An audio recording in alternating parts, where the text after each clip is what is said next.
So you want to really experience Japan, huh? Not just the touristy stuff. You're looking for something deeper, something that gets you closer to their culture. You're looking for an experience that stays with you. And we've got just the thing. 5 exclusive Japanese knife experiences with traditional artisans. It's an article from therealjapan.com. It's about, well, exactly what it sounds like, going to Japan and learning how to make authentic Japanese knives from the masters themselves. And there really is something special about holding one of those knives. Yeah. It's like you can feel the history, the craftsmanship in every detail. That's what caught my eye too. The article talks about the whole knives in Japanese culture thing. It's a different way of thinking about knives, isn't it? Not just everyday tools, but art forms. Hmm. And to really grasp that, we need to think about the samurai and their swords, the katana. You see, both of them, the katana and the chef's knives, they represent the pinnacle of Japanese craftsmanship. It's a tradition that's been passed down for centuries. It's like owning a little piece of history, but also something you can actually use every day. Though, speaking of everyday use. Ah, you're thinking practically. I like it. Well, we are talking about actually going to Japan for this. So what's the deal with these knife-making experiences? Are they all in Tokyo or? Well, that's the thing, and therealjapan.com does a great job of explaining this in their practical advice section.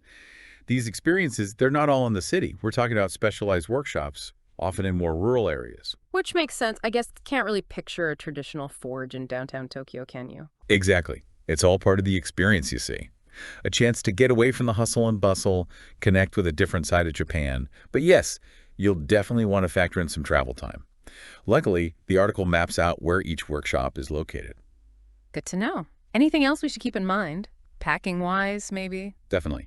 Appropriate clothing, closed-toe shoes, long pants, forges, hot metal safety first. Right, of course. Don't want to ruin a good pair of shoes. Exactly. Though, a bit of soot never hurt anyone. Adds to the experience.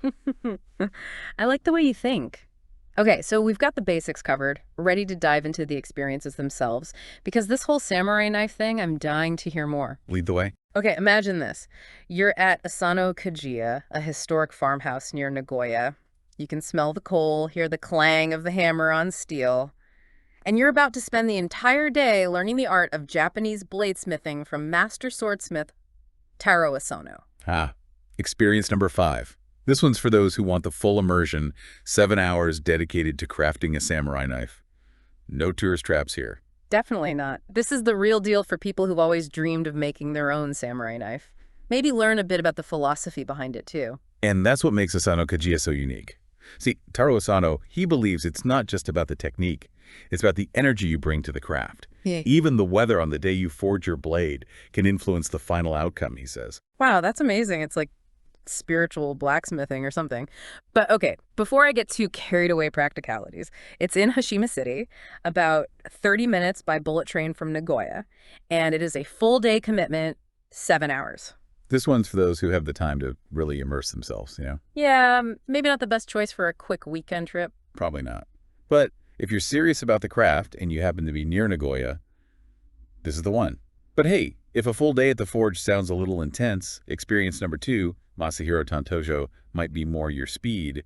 It's a totally different vibe. Okay, I'm intrigued. Tell me more. So instead of a bustling workshop, picture this. You're in the mountains. Kamioka, to be precise. It's about an hour outside Kyoto. Tranquil, surrounded by nature, learning the art of bladesmithing from a modern-day master. Okay, see, now that sounds right up my alley. Right.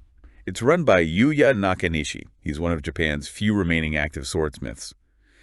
But his specialty, and this is what's really cool, is the kogatana. A kogatana. It's this small utility knife, kind of minimalist, seamless blade-to-handle design.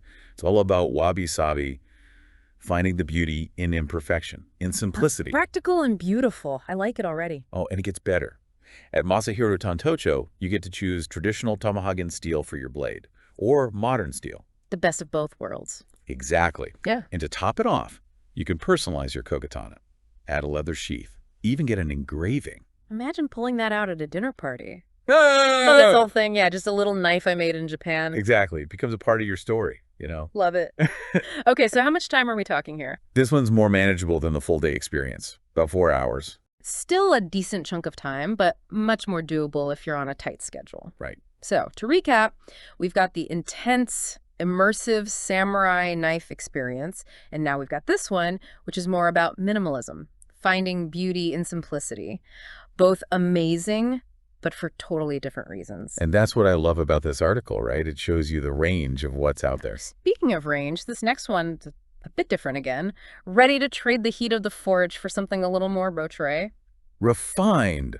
Ah, you must be talking about experience number 3, the Natural Whetstone and Hone Museum. The what now? It's all about whetstones. You know those stones you use to sharpen knives? Right, right. But these are special. Natural whetstones, each one with its own unique properties. It's a whole art form in itself. So choosing the right whetstone is just as important as choosing the right knife. Exactly. And this experience, it's a deep dive into that world. You learn about the different types of stones, where they come from, how they're traditionally used. Okay, I'm listening. And then, and this is the best part, you get to make your own. Wait, seriously, you can just make a whetstone? Yep. They guide you through the whole process. And to top it off, they even give you a Japanese knife to practice your sharpening skills on. Okay, now that's cool. So you're telling me I can go to Japan, learn how to make a whetstone, and then use that whetstone to sharpen a real Japanese knife? That's exactly what I'm telling you. I'm sold. But for someone who might not be as into knives as I am, what would you say is so special about this experience? It's different, you know? It's not about the brute force of forging, but about precision, patience. There's something really meditative about it, using a whetstone you made yourself to bring a blade to life. It's like becoming one with the knife. In a totally non-creepy way, of course. Right, exactly. And logistically, it's a good one. Also in Kamioka and only about 2 hours long. Perfect for a quick but impactful cultural experience. Okay, so far we've covered forging samurai knives, crafting minimalist knives, even making our own whetstones, each one unique, each one offering a different glimpse into Japanese knife culture. What else have we got? Well, if you're looking for something that blends tradition with a more urban setting, experience number 4, Wadashouten, might be just the ticket. Where do we find this one? Sakai City. It's basically a suburb of Osaka, which, as you know, is a foodie paradise. Osaka, the land of delicious street food. Tell me more. So picture this.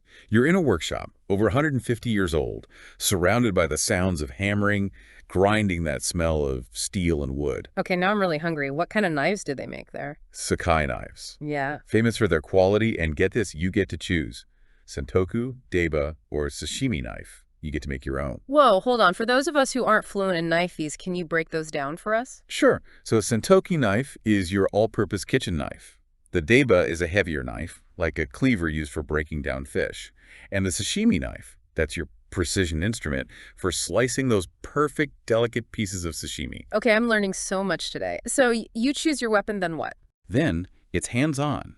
They guide you through the entire process, from putting the blade together to crafting the handle to, of course, sharpening it to perfection. So it's less about the drama of the forge and more about the meticulous craftsmanship of these everyday kitchen knives. Exactly. And they really emphasize the care aspect, too. Yeah. How to sharpen it, how to maintain it. Because a well-maintained knife is a knife that'll last you a lifetime. And a happy chef, I'd imagine. Okay, time commitment. Another manageable one, around 2 hours. 2 hours, Sakai City, just outside Osaka, and you walk away with your own handcrafted Japanese knife. Sounds like a pretty good deal to me. And for our final stop, we're heading back to the Tokyo area. Back to Tokyo, huh? Thought we'd left the megacity behind. Not quite. This one takes us to the outskirts, to a place called Ohm City. Ohm City. Okay, I'm making a note. What are we looking for in Ohm City? We're looking for experience number 1, Hirata Swordsmith. And trust me, this one's special. All right, you've got my attention. What makes it so special? It's all about legacy. See, Hirata Swordsmith, they specialize in tamahagin steel making. It's this ancient technique passed down through generations. Tamahagin steel. That rings a bell, isn't The it? same steel used to make samurai swords. Yep. Wow, okay, so are we talking samurai swords again then? Not exactly. They make kitchen knives, exquisite ones. But the steel, the techniques, it's all rooted in that samurai sword making tradition. And here's the really cool part. It's a husband and wife team, Sugihira and Nodoka Hirata. A husband and wife team keeping this ancient tradition alive? I like it already. And get this, Nodoka, she's one of the world's only female Tatara furnace masters. Tatara furnace masters? Sounds intense. It is. It's how they smelt the iron sand to create the tamahagin steel.